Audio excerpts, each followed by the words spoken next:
Hello there, welcome to the SAROY channel, wherever you are in the world, and so much love to each and every one of you. How are you doing? I do hope you're doing remarkably well.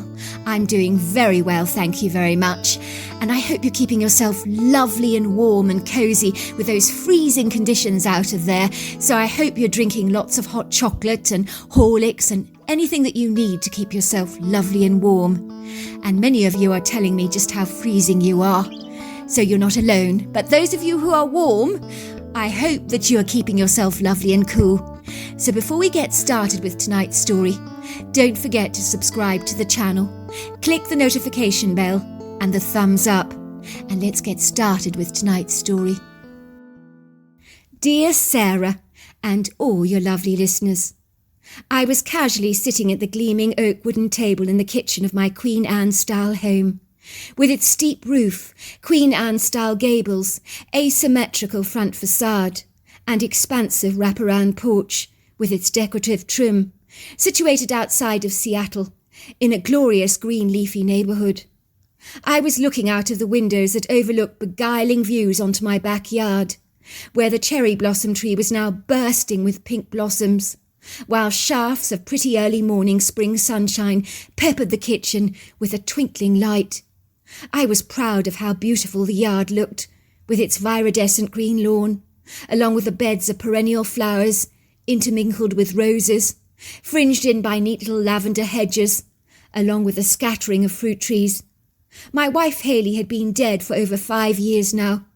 She had been very enchanted by our gorgeous home, along with the pretty views over the yard, the silvery pond with its glorious fountain of water that trailed down a rocky, precipitous incline to the rock pool below. I had maintained that backyard, keeping it in pristine, meticulous condition to honour her memory. My wife had loved that yard, most especially the rose garden. There wasn't a single day that went by when my heart did not ache for my beloved. How much I missed her with every fibre of my being. It was like my food was no longer salted. My life had become bland and tasteless. I never imagined how empty, futile, ineffectual, hollow and vacuous it would indeed become, without her ebullient presence in my life. It was always the little things I missed the most. The feel of my wife's warm companionship on the opposite side of the bed, the smell of fresh percolated coffee permeating the air first thing in the morning, or the sound of my wife's pretty laughter tinkling in the breeze, rather like a wind chime. Then there were times I missed coming home to find my wife dancing around the kitchen floor, joyfully waving around her wooden spoon in her hands, gyrating her hips in time to the music, singing away happily to her favourite song on the radio, all the time while staring at something attentively that smelt delicious on the gas hob. She always claimed that singing over the food blessed a meal. There were so many little things we did together that made life so rich and precious, too many things to count. Holidays, camping trips, hikes, barbecues, fine dining, theatre, and sometimes the plainest things of all that are the most special. Now all they were just fleeting memories printed on the fabric of time, which I reviewed over and over again in my head, like a personal video recorder. I was terrified of losing touch with them. It might mean losing a part of my wife. I held on to those memories for dear life. They enabled me to feel close to her. Of course, another way I'd feel close to her was to visit her rather conspicuous, extravagant burial chamber every week at the cemetery. I'd bring a huge bouquet of flowers along with me, which I'd place in a large glass vase on the chamber. Then I'd talk to her. I'd probably gone overboard with the little monument I'd erected on her behalf, in the most beautiful, elite, esteemed part of the cemetery, under the shade of some large oak trees. I had allowed myself to be enticed by the funeral director, selling me this very lavish funeral package. I had gone for the most ostentatious monument upon which to remember my wife by. "Well, Mr. Perez, it is very good to finally meet you," the funeral director had said to me, an astute woman looking on my wife's death as a fragrant, sweet-smelling opportunity to deepen her already rather substantial pockets, as judging by the Cartier bracelets she was jangling on her wrists, she wasn't short of a bob or two. She studied me earnestly with an exaggerated look of concern in her beady brown eyes, heavily lined with black eyeliner and lashings of blue eyeshadow. You cherished your wife so very much in life, did you not? If you've got the money, it makes perfect sense to splash out on your wife's death. I always heartily recommend a mausoleum, which is a very charming granite building. It houses the intimate, treasured space of the burial chamber. It's really quite a wonderful place to be buried. She said this as if my deceased wife would be jumping up and down for joy on the other side about the prospect of being buried in a mausoleum.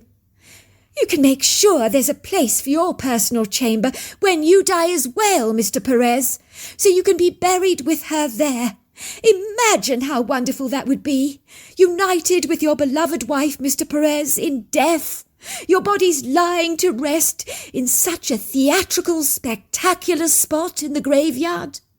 When your wife sees how much you have lavished out on her financially, does it not show her what she meant to you in life? It seems pitiful to just give her a bog-standard stone, rather like the rest of the hoi polloi out there, if you know what I mean. I recommend you erect her something uniquely special with one of my designers who can help you design it. Something grandiose to honour her life. I know many of the gentlemen who have purchased mausoleums from me have been most pleased with the results, terribly happy. Why, one gentleman, Mr. Perez, was only saying to me the other day, when people see his mausoleum after he's died, they will say someone very important was buried here. I had nodded in agreement, but in reality I knew Haley hated being ostentatious. She thoroughly enjoyed living a good life, but being pretentious, frivolous and splashy with her money was never her kind of thing. I think the most extravagant thing we ever purchased in our lifetime together was in fact our Queen Anne home. I was a self-made millionaire. I could have splashed out on my wife with bountiful designer purses, expensive jewellery, but for Haley those kind of things held very little appeal. So in my heart I knew spending a fortune on a mausoleum would not have impressed her in the slightest. In truth, I really rather suspect she may have well found the whole thing rather vulgar, distasteful and salacious.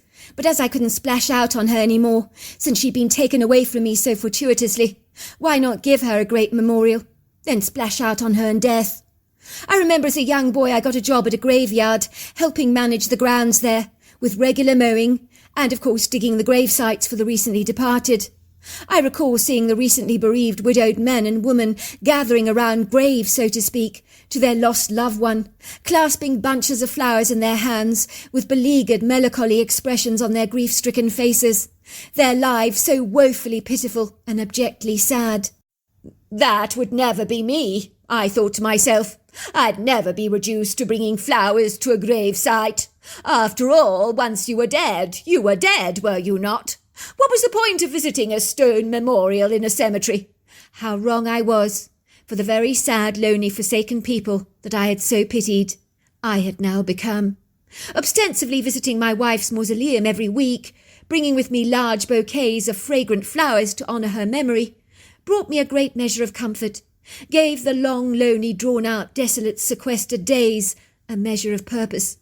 It would seem after Haley's unheralded death, I could discern the piteous, doleful expressions on our friends' faces. They smiled at me awkwardly when bumping into me on the high street, seemingly struggling to communicate with me. "Hello, Fred," they would say. "How are you?" "Fine," I would say. "Just fine." "Good. So glad to hear it," they would say, suddenly looking at their watches. "Oh, I'm in such a dreadful hurry. Sorry about that, Fred. I just remembered I left the rice on the hob at home. I simply must dash. So lovely to see you, Fred. All the best." I had noticed our old friends could not get away from me fast enough, as if now that I was widowed, I was somehow infected with a deadly contagious disease that they certainly didn't want to catch. How I hated those sorrowful looks they gave me. I suppose I can't blame them for feeling contrived. I mean, what did you say to someone recently bereaved? "How you doing?" When in reality you didn't want to hear the answer, in case they said, "Not good." It can make you become conspicuously aware of just how dreadfully alone and isolated you are in this world. When Haley had died, it had been so fortuitous, impetuous and unforeseen. She was not the one I thought would go first. I'd always perceived it would be the other way round, but fate can have a horrifying macabre way of twisting things the way you don't imagine that they will go. Out of the two of us, my wife was the one as fit as a fiddle, who took care of her health. But would you believe it, she was the one that tragically died in the bath of a stroke. Hayley had a sense of humour. I think she would have approved of dying in the bath, or in her rose garden, her two quintessential favourite tranquil places in the entire world. Needless to say, you never get over a haunting image of your wife's deceased body, most especially when it's an unexpected death like hers was. For me, the shock was much like a sharp knife, severing my guts. Needless to say, all Hayley's clothes were still hanging in our walk-in wardrobe, 5 years on. I didn't have the heart to throw them out. I knew it was a job that needed doing. I needed to stop procrastinating, putting things off. I needed to bag them up and give them to charity, but I somehow couldn't. I couldn't get around to doing it. It felt that would be sabotage. Truly letting go of her, which was something I just couldn't do. Until now, that is. For the first time in 5 years, there was a skip to my step, a hope in my heart, which was why I was smiling again. As I looked out of the backyard window, drinking my cup of coffee reflectively, even Hayley's scruffy-looking Airedale black and tan terrier Rufus had noticed a change in me. He was lying on the floor attentively, his dark eyes focused on me, his square-shaped head turning to the left and right. He was studying me curiously. He knew something had become different in me in recent weeks. I was lighter and brighter in my demeanour. The overcast heaviness in my daily routines had somehow lifted. He was right about that, of course. It was true. Over the last month, my life had profoundly changed. My bleak, bland, insipid, wishy-washy-looking future was gleaming with promise. Something I'd never dared to hope for. A second chance of love was flickering on the horizon of my life, dappling my heart with a brand new hope. Suddenly Rufus began to bark. He ran to the door, his tail wagging profusely as I heard the post being jerked through the slot in the door, landing on the flagstone floor of the entrance hall with a loud thud. I walked over to the post, picking it up in my hands, skimming through it briefly. Bills, oh no, more bills. Then I saw it, a pristine large white envelope with my name and address on it, written in the most exquisite curly italic writing in black ink. On the back of the envelope there was a stylized burgundy red wax seal that had been stamped with the initial A. I tore open the envelope. I stared at the very smart white card, with its long line of curly italic writing, done in the black fountain pen. Beautiful writing, reminiscent of another time, when people wrote with such style. I stared at the sentence that was written on the card, stumbling back into the kitchen. I felt as if someone had hit me with the back of a garden trowel. As my head began to spin, I became rather unsteady on my feet. I grabbed the pot of percolated coffee, pouring myself a mug, piling it high with sugar, reading the neat writing again and again. It read, "Don't marry her. You'll end up dead like the others. She's poison. From a concerned friend." I knew without a shadow of a doubt that this card was in reference to the woman I had met only a month ago. She was already talking about wedding bells. I was naturally not adverse to the idea of marrying again, although it seemed rather over the top for a man in his 70s like myself. Still, stranger things have happened. I mean, who wants to be alone for the rest of your life? I certainly didn't. I was finding it hard enough to get through every day. I knew that Hayley would never begrudge me a second chance of happiness. But this card had certainly put a spanner in the works. As somewhere deep in my gut, I knew things were too good to be true.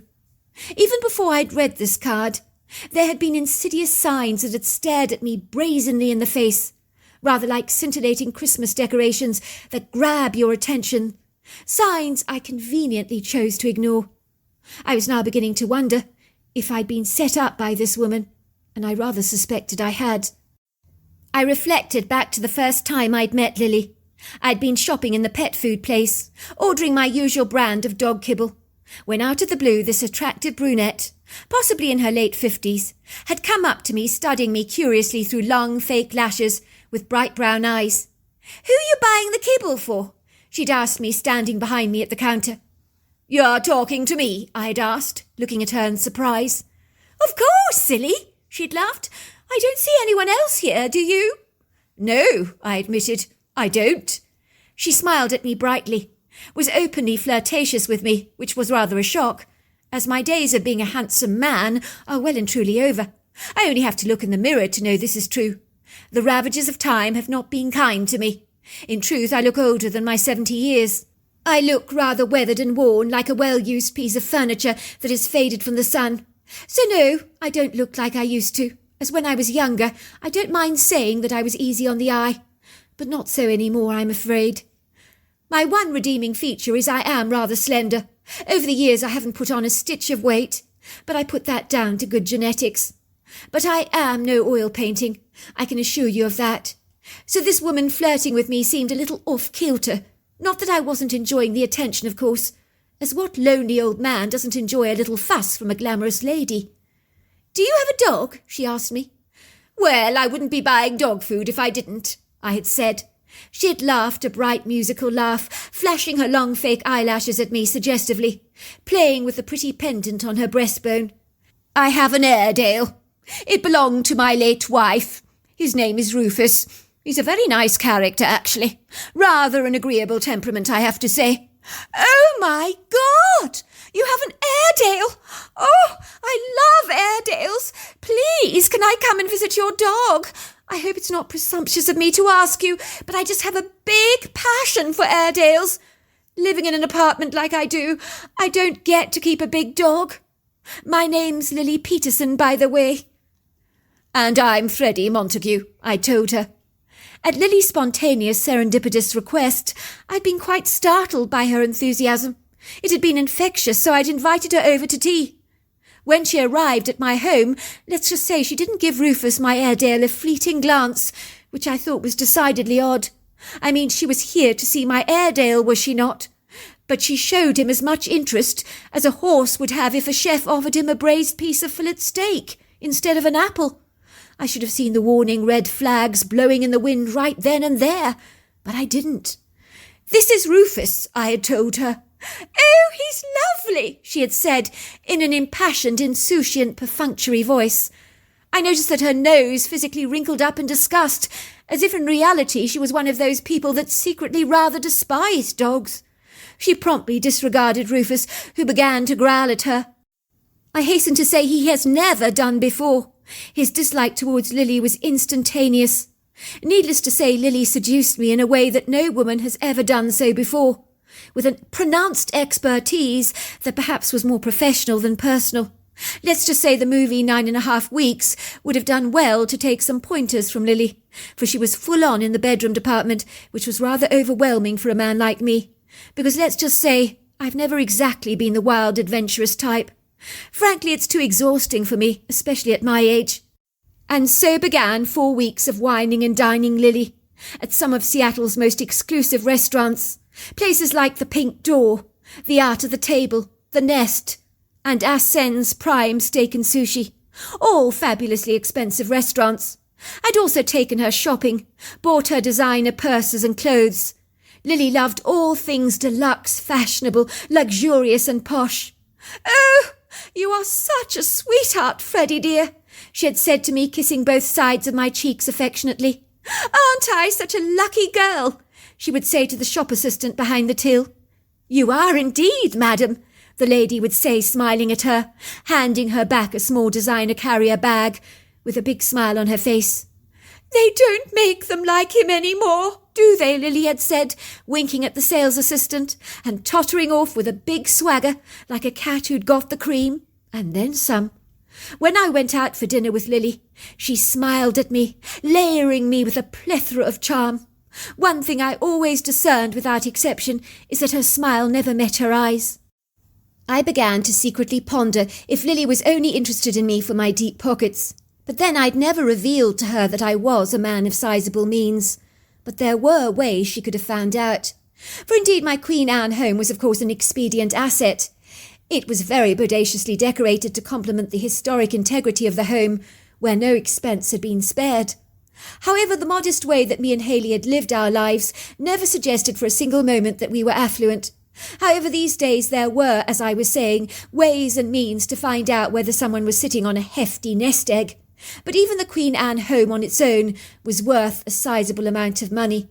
I asked myself that even if Lily was only interested in me for my money, was that such a bad thing? I'm sure hundreds of men had married women that were only attracted to their affluence, and they hadn't even batted an eyelid about it. I mean, if I married Lily, it would mean not being alone. As far as I was concerned, that was a big plus, but being played was not something that I could easily condone. I sensed in my gut that Lily was playing with me, which left a bitter taste in my mouth that I couldn't easily eradicate. Lily may have been attractive, but she was a woman with a rather hard face. She looked like a person who hadn't had life very easily. On a subconscious level, I think she was mad at the world about the unfairness of her lot, for she had admitted to me that she had come from an impoverished background, had been abused by her father when she was a young girl, so there was no doubt in my mind that she was damaged goods, had a vendetta with the world. I remember her saying, "I've had to work damned hard for anything I've ever wanted in my life." She'd said this with an angry edge to her voice. It got the hair on the back of my neck standing on edge, I don't mind admitting. I could see by the glamorous outfit she threw together, along with her heavily made-up face, literally suffocated by layers of thick makeup, that she was trying her best to be very glamorous. She was always preened within an inch of her life, with very scary, long, pink, perfectly manicured talons, regular trips to the salon for Botox and fillers, which made her forehead so fixed in place it looked as if it was made of stone, as well as frequent appointments with her stylist to touch up her grey roots, add some bonny, blonde, honey and crimson highlights to her hazelnut hair. Sometimes she looked a little like mutton dressed up as lamb, squeezing her way into tight leopard print dresses with low cleavages, all to gain maximum attention, of course, from an applauding, approving male audience. She was never disappointed. She did get the look she hankered for, so her laboured efforts to look fabulous were not unrewarded. It made me feel distinctly uncomfortable and uneasy to be with an attention-seeking woman that wanted to be admired by all and sundry, rather like a David Hockney painting on display at the Tate Gallery. I'm sure people were thinking, what is she doing with him? She could do so much better than land up with a 70-year-old man like him. I wasn't interested in Lily for her wanton advances, far from it, in fact, but she was company in my lonely life. I knew one thing without a shadow of a doubt, that my wife Hayley would not have approved of her one little bit. In truth, I'm not sure I liked her either, but I enjoyed not being alone. Having someone to take out to dinner was always pleasing. Only recently, Lily had actually laid on the pressure for us to get married, when I'd asked her to move in with me. "There is no point in your going back to your apartment every day," I'd said. "Why don't you just move in with me?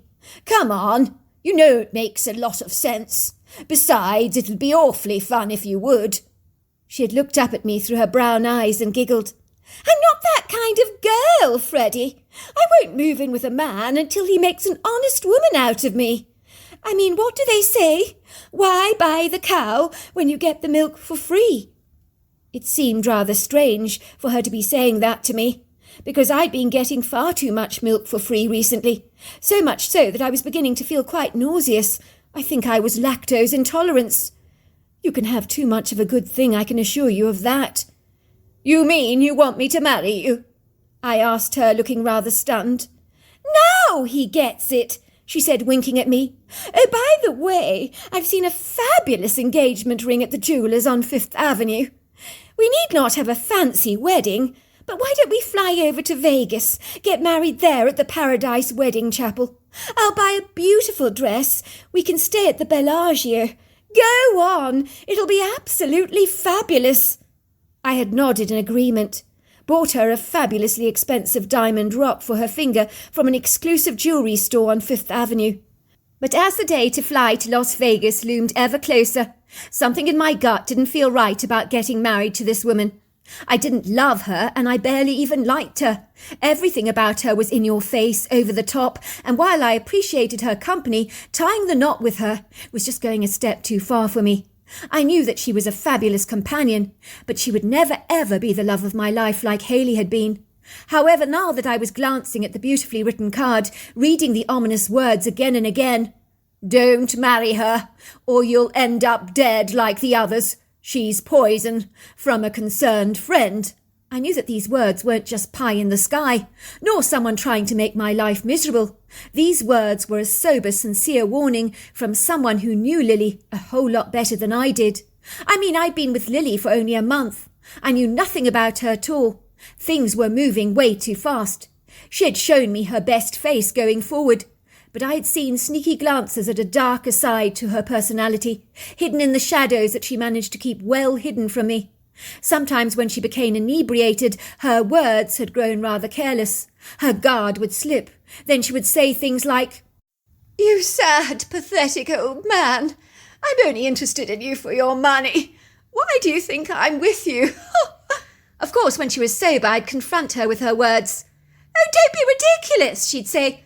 "Of course I say anything when I'm drunk, but it means absolutely nothing at all." I wasn't so sure, for many a word of truth is spoken in jest while in the throes of a drunken frenzy. Of course, I had tried to find out about Lily's past, but she was like a locked closet that refused to be opened when it came to that subject of discussion. "Oh, goodness gracious, sweetheart," she'd said, stroking my face affectionately with her long hands, unbuttoning the top button of my shirt. "You know, you do ask the most irrelevant questions that really aren't significant. So what if I have a past? So do you. But let's move on into the future, shall we? Let bygones be bygones, for goodness sake. I don't think we should dwell on our pasts. As for your late wife's closet, isn't it time you cleared up all that stuff out? Move forward into the future, Freddie, for goodness sake. And on the subject of your wife's closet, oh my goodness, she had no taste. Her clothes, oh, they're so beige, so utterly mundane, so old ladyish. "I'd rather you didn't talk about my late wife like that," I'd said. "Oh, who's getting so touchy?" she had teased. "Still got a soft spot for the old lady, have you?" she had cooed. "Oh, that's so sweet, Eddie. You're a sweet man. You really are." A day went by, and another one of those white envelopes in that black italic print arrived, once again stamped with a burgundy seal. I opened it to a note which read, "If you want to find out why you shouldn't marry Lily, I will fill you in on all the details. I'll meet you at the Mountain Lion Trail. I'll be wearing a red scarf. See you there at about 5 p.m. today. We'll go for a walk together. I will tell you everything. If you nod at me, I will know who you are." So there I was on the hiking trail, wearing a pair of white pants, a turtleneck green top, and a pair of Timberlake hiking boots, and off I went on my merry way. I decided not to take my Airedale Terrier along for the walk. I wasn't certain what to expect, or who it was that I would be meeting. I assumed it was a woman whom had known Lily in her youth, had some inside information to tell me. I had a horrible feeling whatever I was going to learn about Lily, it wasn't going to be easy on the ears. I began to walk up the precipitous, steep mountain trail that was rugged and rocky, bespeckled with feathery ferns and a plethora of Spanish moss. The day was beginning to shed its light. The forest seemed to grow dimmer. Trickles of pearly light infused through the open canopy, while parts of the sky that I could see from through open spaces had grown into a kaleidoscope of resplendent orangey yellows and tangerine colours, while the sun began to set over the valley. There was not a solitary soul on the hiking trail, but that wasn't particularly surprising, for rain had been forecast. No one wanted to be caught up in the deluge. I had come prepared with my raincoat. I could smell the rich smell of the earth, the fragrant, sweet, butterscotchy-like scents of the ponderosa pine trees, and a very distinct scent of rain on the air.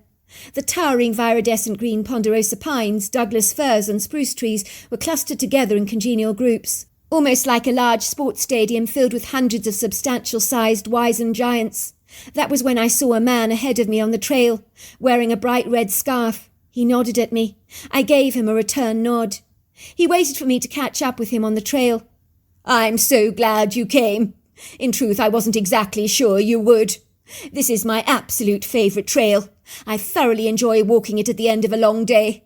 In spring it's spectacular, with all those colourful spring flowers. The clusters of yellow daffodils I simply love." "I agree," I said. "It is lovely." "My name is Angus," he said, reaching out to shake my hand. His handshake was strong. I could have asked you to meet me in a bar, I know, but I'm a very outdoorsy person. I find it a lot easier to talk when I'm walking. You see, what I'm going to tell you is not going to be pleasing to hear. I decided that anyone going out with the likes of Lily needs to know what she's all about. I want you to know what you're getting yourself involved with. I realised the man was a similar age to myself, in his 70s. I would say the ravages of time had been a whole lot kinder on him, as he had a full head of hair and seemed to be in remarkably good nick. I think he was one of those lucky, enviable men that, rather like full-bodied red wine, rather improves with age. "You're probably wondering who I am," he said. I was, rather. "What's your opinion of Lily?" he asked me. "Well, she's attractive. To be honest with you, she's not my type. She's very high maintenance, high energy, exceedingly demanding. And ruthless," Angus interjected. "That woman is ruthless. Has she asked you to go off and get married in Vegas, to book into the Bellagio or Waldorf Astoria by any chance?" "Oh, actually, yes. We're supposed to be getting married in 2 weeks' time." "Big mistake," said Angus. Big mistake. You don't want that woman to get her sharp claws into you. She'll eat you alive, I can assure you of that. Tell me, Freddie, are you by any chance a lonely, wealthy widower whose wife recently died? Did you happen to get your wife buried in a mausoleum?" I looked at Angus with a dumbfounded expression on my face. "Yes. How did you know about that? I confess to being a lonely widower. My wife died 5 years ago. Yes, I was persuaded by a funeral director to get my wife buried in a mausoleum. But I will tell you this, if my wife Haley were to see her resting place, she's likely to think it is rather tacky. She would have been much happier to have a simple gravestone. She would have preferred that quite a lot, actually. Let me guess. How did you meet Lily? Was it at the supermarket or the post office or the bank?" "No, it was at a pet shop." "Let me see. Did she somehow manage to invite herself over to your place? Then she seduced you within an inch of your life?" I flushed. "Something like that. She was rather full on, I admit." "That's Lily for you. Never doing anything in half measures." "How do you know Lily?" I asked. "I'm Lily's husband number 3. I gasped. "But I don't understand. She told me she'd never been married before." "Oh, well, she's been married 5 times, if you must know. You're about to be husband number 6. "I had no idea. How did you meet her?" "Well, like you, I was a bereaved widower. Lost my wife to a long-drawn-out battle with breast cancer. Sucked the dear life out of me, it did. But I loved that woman with all my heart. Well, I went to the local cemetery. I was persuaded to get my wife buried in a mausoleum, because if you're a man of means, that's an appropriate thing to do. Well, let's just say that's what the funeral director informed me. Unbeknownst to me, this funeral director was in fact Lily's sister." "You're joking." "No, I'm not. I was to discover that Lily's sister was giving her sister the men's names who had the financial means to invest in a mausoleum for their wives' departure. Then Lily was forwarded their addresses and numbers by her own sister. I believe the 2 of them are in this together, looking to target lonely old men of means like you and me." "What do you mean?" "Well, all 4 men that Lily married are now dead. They died in very suspicious, dubious circumstances. Lily cleaned them out, of course. Once they were dead, she inherited all their financial wealth and assets. She's already a rich woman in her own right, looking to get substantially richer with husband number 6, which is you." "What do you mean they died in suspicious circumstances?" I asked. "Well, I think it was husband number 1 that was drowned in the bath with sleeping pills found in his bloodstream. Lily, of course, claimed he was suffering from insomnia, took the pills, fell fast asleep in the bath, subsequently drowning. Another husband was electrocuted in the kitchen. A dreadful accident with water and electricity when the fish tank suddenly collapsed. The other husband fell to his death from a high hill on a hiking trail. But Lily, of course, was nowhere to be found when it happened. Methinks that's all too convenient. The 4th husband, well, he was found dead in his car with a gunshot to the head. But Lily was away in Reno at the time. Awfully convenient. The police haven't been able to pin anything on her. But I've made it my business to warn any of her potential suitors of her nefarious intentions. Let's just say, bro, I believe you are living on borrowed time. When you come back from your wedding in Vegas, let's just say the clock is ticking for you. How come you didn't end up killed if all her other husbands died? I was one of the lucky ones. I happened to see that my wife's cell phone was left unlocked when she went for a shower. I discovered a whole lot of text messages between her and her sister discussing how she was going to finish me off. She came into the room with a towel around her head after her bath. When she saw me looking through her texts, her face drained of colour. She went awfully white. She grabbed her cell phone from me, smashed it into smithereens. I, of course, demanded a divorce instantly, phoning my lawyer, informing him that if I was to end up dead in nefarious, questionable circumstances, that Lily needed to be investigated forthwith. So let's just say she left me well alone, gave me my divorce, turned around to me and said, "You win some, you lose some, but I have to hand it to you, Angus, you are not as stupid as you look. It's a pity, really. I was looking forward to getting my hands on your fat bank account." I said to her, "Did you even love me?" She said to me, "Love? I've never loved anyone a day in my life. No, I don't love you." Then she stopped for a moment, as if considering my question. She looked at me and said, "Of course, there is someone I do love very much. That's me." She laughed and just sauntered off. I never saw her again.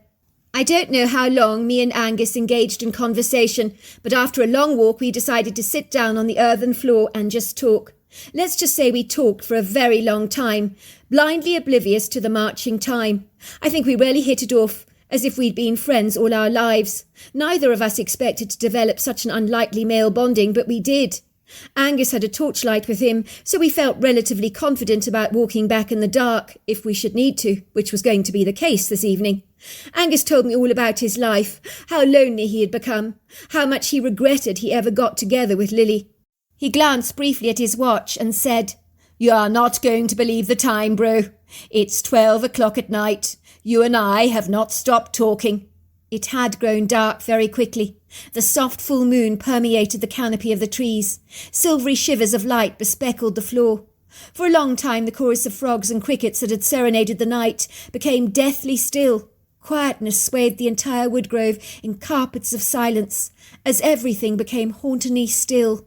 So much so that for a while Angus and I almost became one with that silence.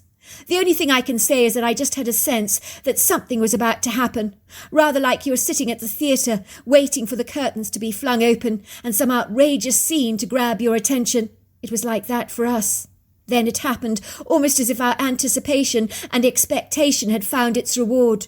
We heard a sound of something very substantial moving through the trees.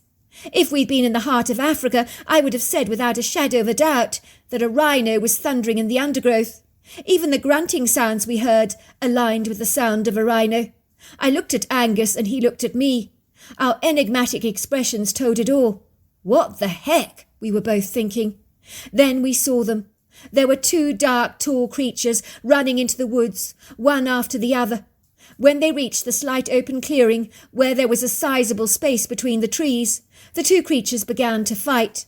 The way they were fighting would make Mike Tyson's performance look like a pathetic pussycat. This was some fight, where fists and legs were incorporated and thoroughly engaged. I was to realise in shock horror that these were two Bigfoots, both male. They looked completely different from each other, almost like they were altogether two unique species.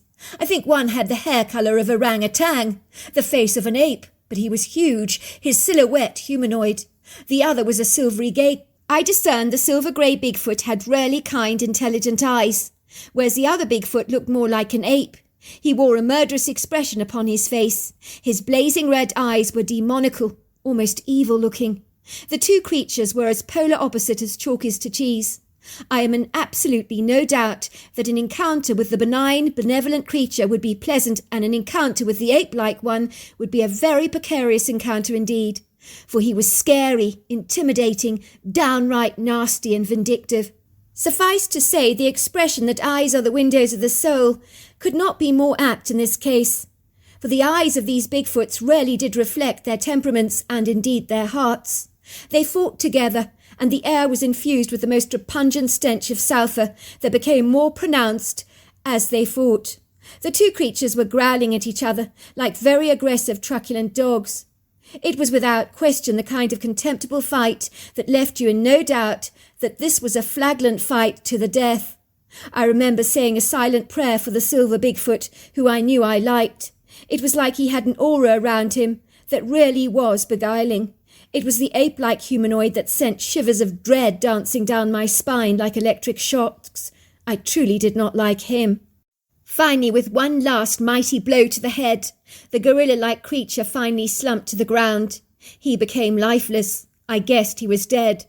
For some unexplainable reason, both Angus and I clapped and cheered in delight with the outcome to this fight. It was such a spontaneous thing for us to do. I did not even think of the ramifications, but the silver Bigfoot glided towards us, nodded at us, as if thanking us for our applause. Then he glided away into the woods. Marcus and I were about to go and examine the deceased body. Then we heard some very substantial sounds that obviously were from another Bigfoot coming our way. We sensed it might be one of the ape-like humanoids coming to pick up his fallen comrade, so we made a quick and hasty escape. Needless to say, this incredulous event marked the eve of a long-standing friendship between me and Marcus. We are both exactly the same age. We discovered we were at school with each other in our junior years, in the same class. It's a small world indeed. We were both lonely heterosexual widows, both in love with our late wives.